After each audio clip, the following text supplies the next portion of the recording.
إن الحمد لله نحمده ونستعينه ونستغفره ونؤمن به ونتوكل عليه ونعوذ بالله من شرور أنفسنا ومن سيئات أعمالنا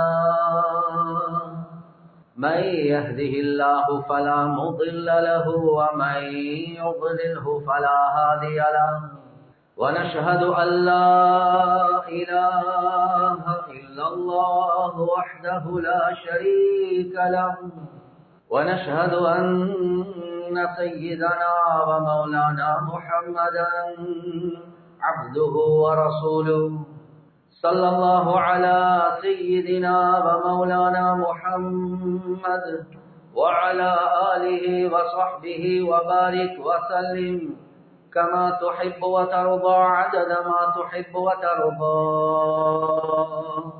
أما بعد فقد قال الله تعالى في القرآن الكريم بسم الله الرحمن الرحيم إن الذين قالوا ربنا الله ثم استقاموا تتنزل عليهم الملائكة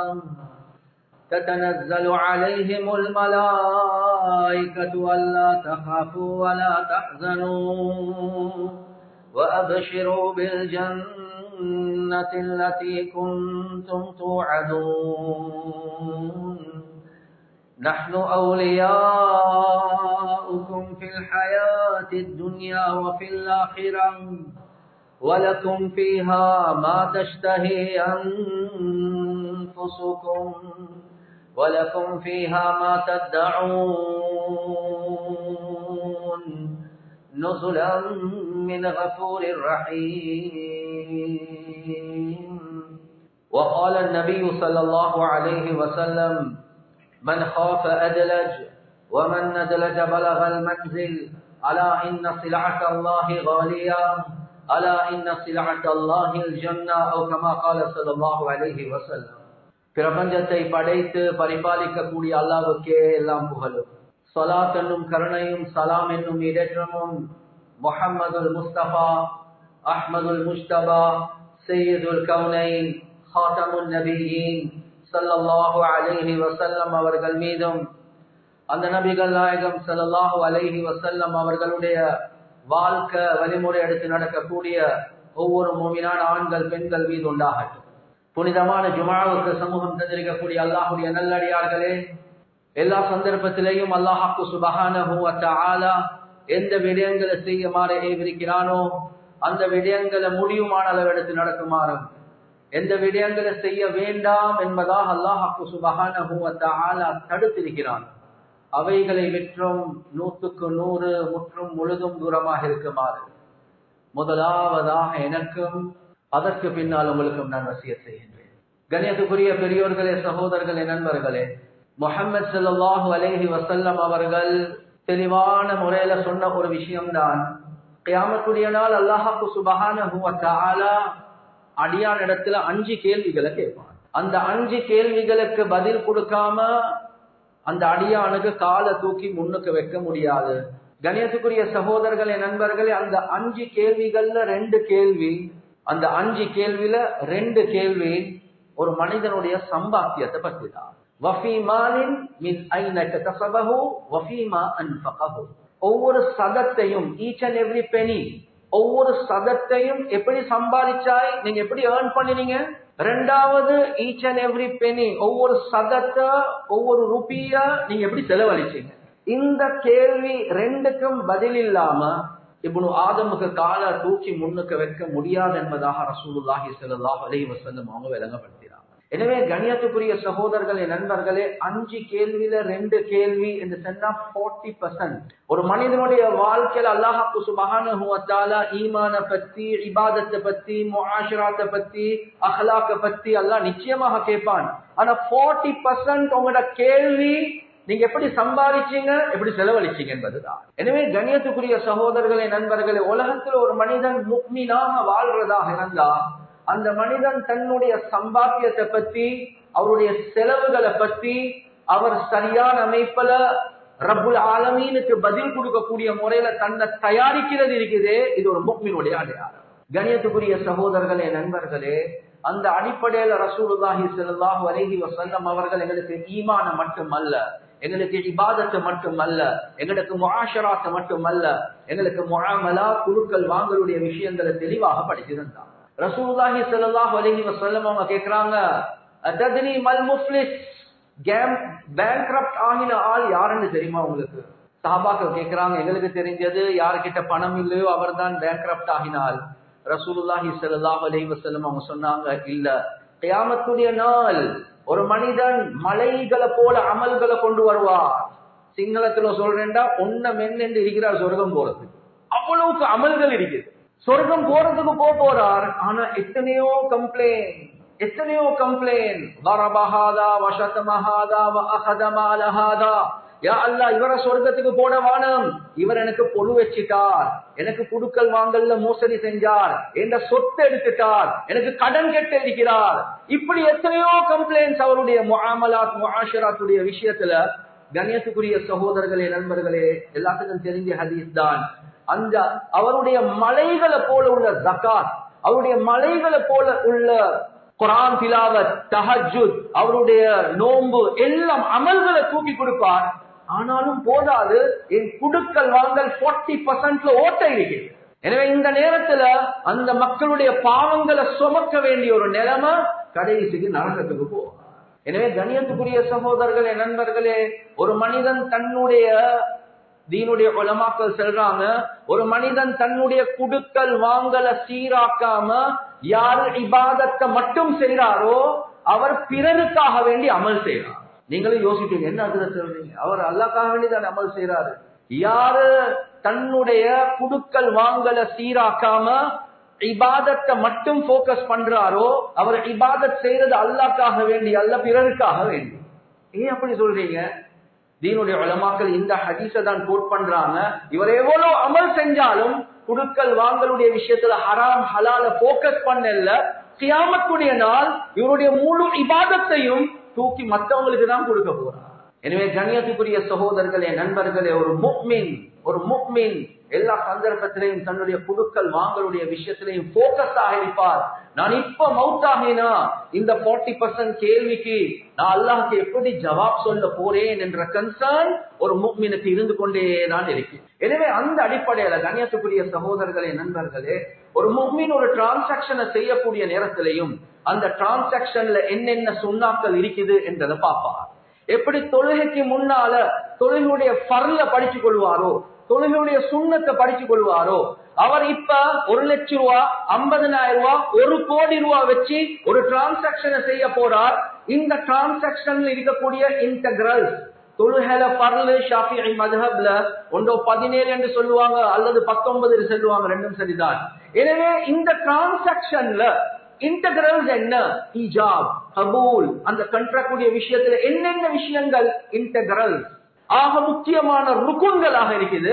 அதே மாதிரி எப்படி தொழுகைல ஃபாத்திஹா ஃபர்லு, இன்னொரு சூரா சுன்னத் என்று இருக்குதோ, நான் செய்யக்கூடிய இந்த கமர்ஷியல் டிரான்சாக்சன்ல என்னென்ன சுன்னாக்கள் இருக்குது என்றது அவர் படிச்சு கொள்ளுவார். கண்ணியத்துக்குரிய சகோதரர்களே, நண்பர்களே, குர்ஆன்ல ஆக நீளமான ஆயத் தொழுகையுடைய ஆயத் அல்ல, யகீனுடைய ஆயத் அல்ல, திலாவத்துல் குர்ஆனுடைய ஆயத் அல்ல, ஹஜ்ஜுடைய ஆயத் அல்ல.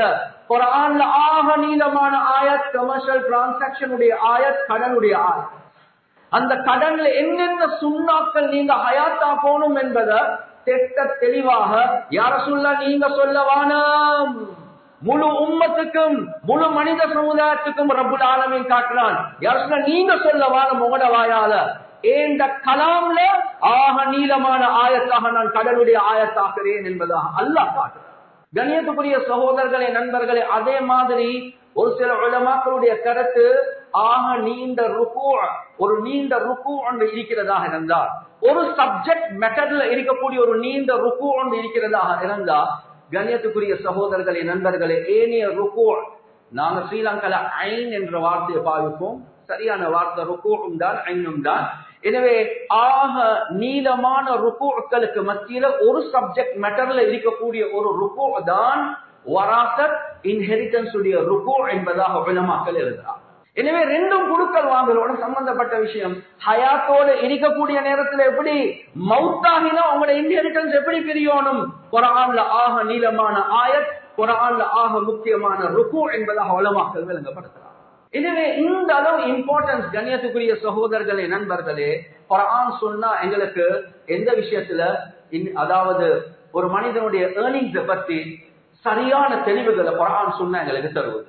அதுலயும் கண்ணியத்துக்குரிய சகோதரர்களே, நண்பர்களே, வாழக்கூடிய நேரத்துல செய்யக்கூடிய கமர்ஷியல் டிரான்சாக்சன் இவைகள் எல்லாமே சுன்னாவுடைய அடிப்படையில, ஃபிக்ஹுடைய அடிப்படையில இதெல்லாம் வெலிடான அமைப்புல நாங்க ஆக்கிக் கொள்றது ஆக முக்கியம். எந்த அளவுக்கு எங்களுக்கு லயபிலிட்டிஸ குறைக்கணுமோ எங்களோட வாழ்க்கையில, ஒரு முஃமின் லயபிலிட்டிஸ கூட்டிக் கொள்றதுக்கு முயற்சி செய்ய மாட்டார்.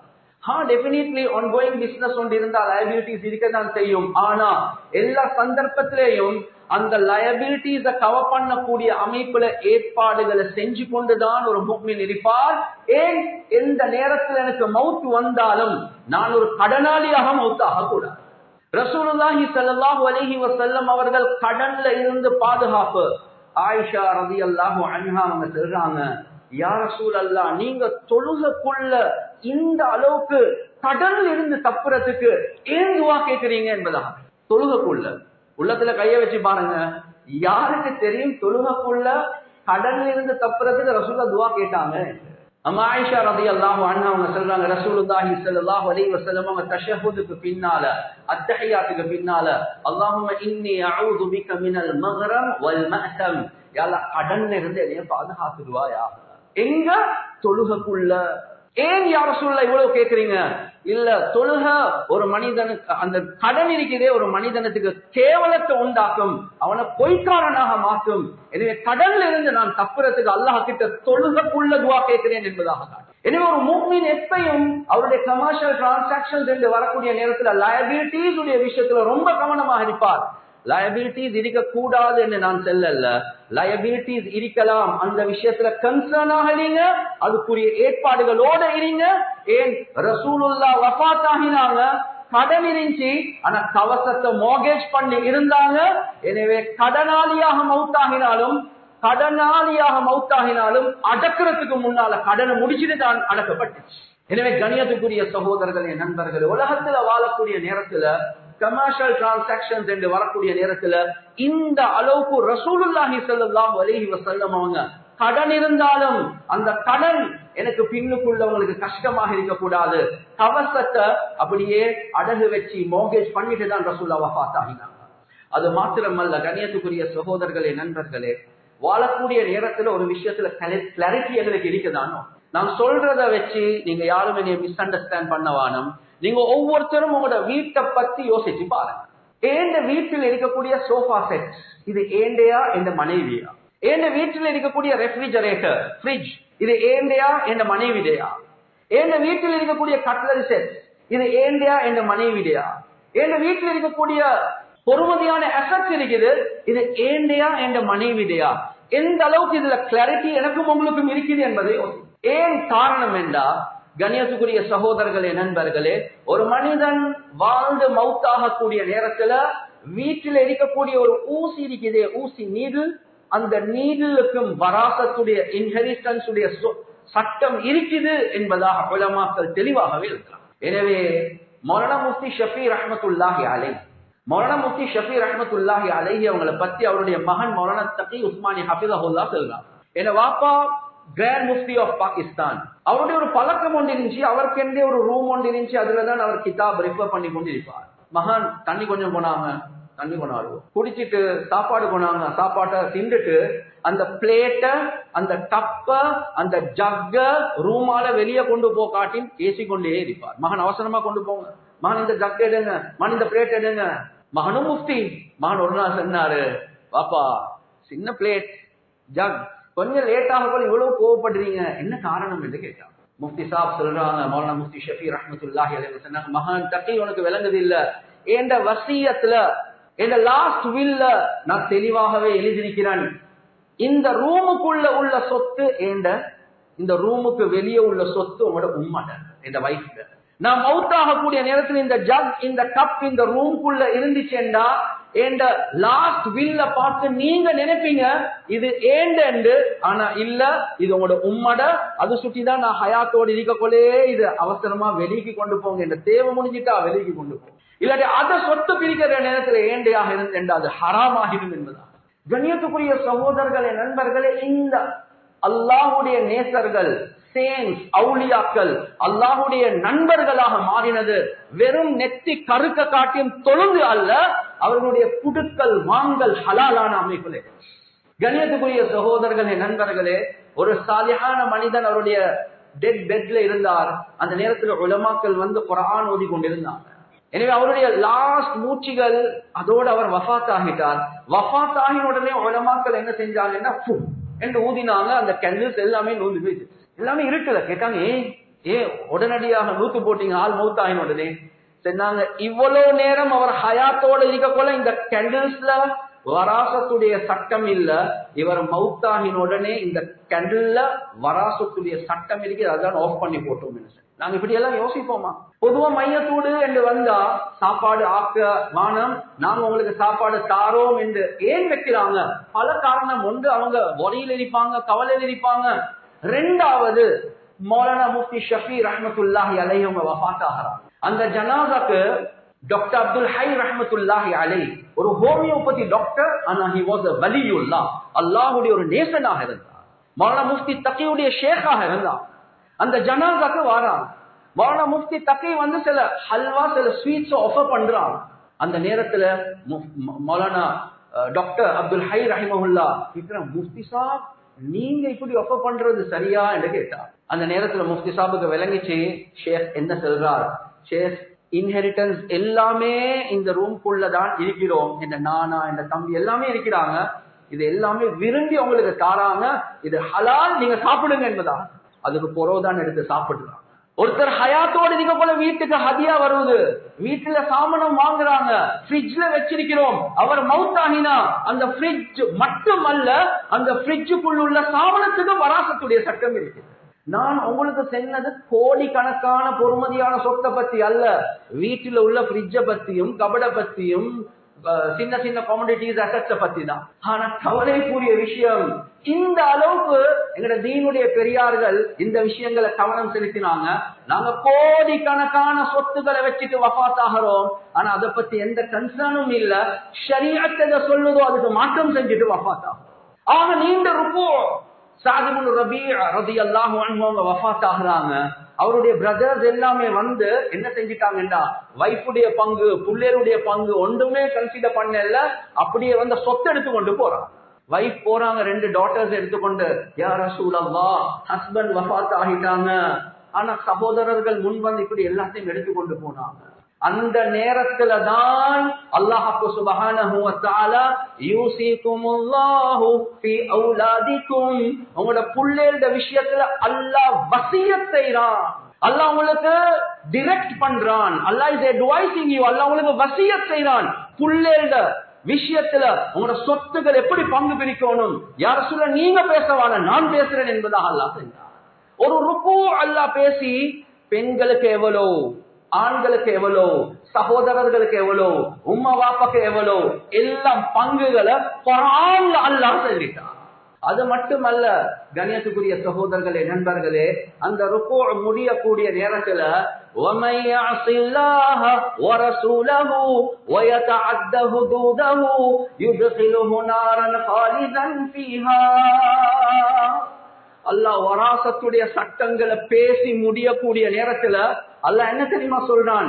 ஏனைய சட்டங்களை விட கடினமான முறையில் அல்லாஹ் சொல்றான், I have explained my limitations.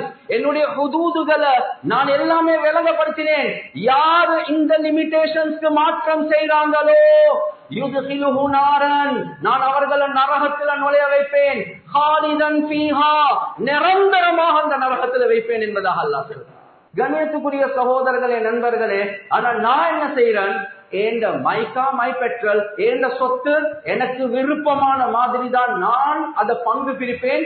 ஹயாத்தோடு இருக்கொள்ள இப்படி மௌத்தாகினா இப்படி எழுதி யாருக்கு இது அல்லாஹ் யாருடைய பங்குகளை பிரிச்சானோ அதுக்கு மாற்றமாக இவருடைய லாஸ்ட் வீல்ல இவருக்கு இவ்வளவு இவருக்கு இவ்வளவு இவருக்கு இவ்வளவு என்று யாருக்கு இன்ஹெரிட்டன்ஸ் இருக்குதோ அவர்களுக்கே எழுதி கொடுக்கிறார். சில நேரத்துக்கு அவர்களுக்கு இல்லாம எழுதி கொடுக்கிறார்.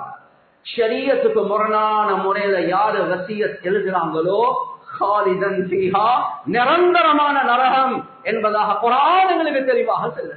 எனவே கண்ணியத்துக்குரிய சகோதரர்களே நண்பர்களே, லாஸ்ட் வீல் என்று வரக்கூடிய நேரத்தில் யாரு வாரிசுகளோ அவர்களுக்கு லாஸ்ட் வீல் உங்களுக்கு எழுதவே முடியாது. எனவே ரப்புல் ஆலமீன் எப்படி சொல்றானோ அந்த முறையில நீங்க பங்கு பிரிங்க. இதுதான் குர்ஆன் சுன்னா எங்களுக்கு தெளிவாகவே சொல்லக்கூடிய விஷயம். எனவே ஒரு புத்திசாலி யார் என்றால், அல்லாஹ்வுடைய பயம் உள்ளவர் யார் என்றால், நான் வஃபாத் ஆகினாலும் என்னுடைய குடும்பம் ஒரு ஃபசாத் ஒரு ஃபித்னால வீழ தேவையில்லை.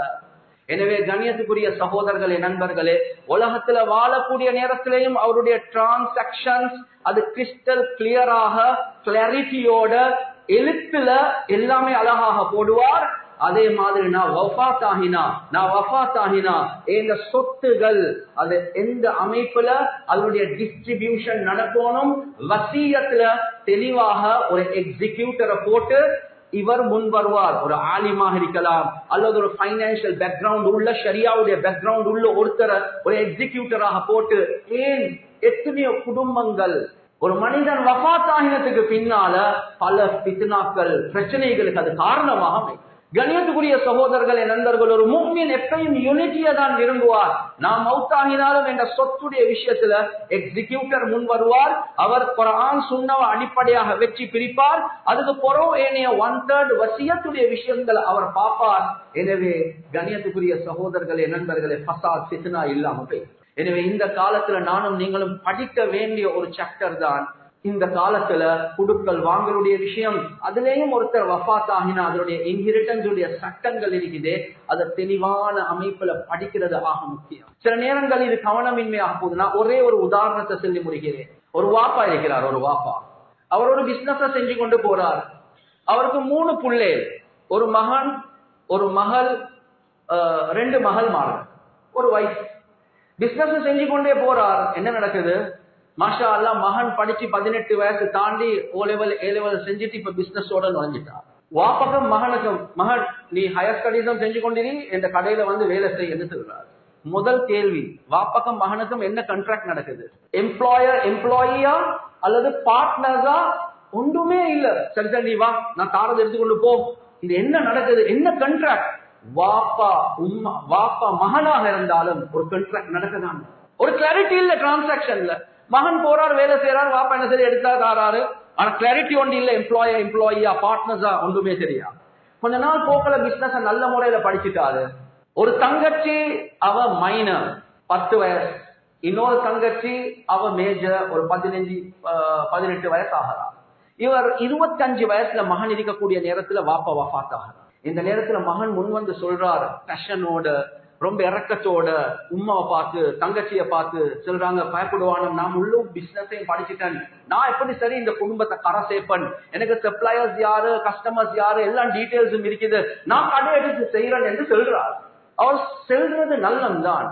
ஆனா அவர் மறந்துட்டார், மேஜராக இருக்கக்கூடிய தங்கச்சிக்குரிய ஹக்க தங்கச்சிட கையில கொடுக்கணும், உம்மாவுடைய ஹக்க உம்மட கையில கொடுக்கணும்.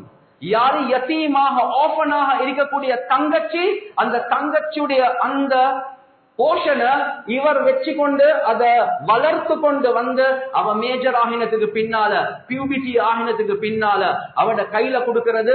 இந்த அளவுக்கு சொத்தை பிரிக்காம, அதனுடைய அக்கௌண்ட்ஸ் சரியான அமைப்புல பார்க்காம, அது பிசினஸுக்குள்ளே இருக்கிறதாக இருந்து அவங்களுடைய ப்ராஃபிட்டை ஜெனரேட் பண்ணி அதுக்குரிய ஹக்க கொடுக்காம இருந்தா இவர் செய்யறது சுத்த ஹராம் என்பதை குர்ஆன் சுன்னா தெளிவாகவே சொல்லுது.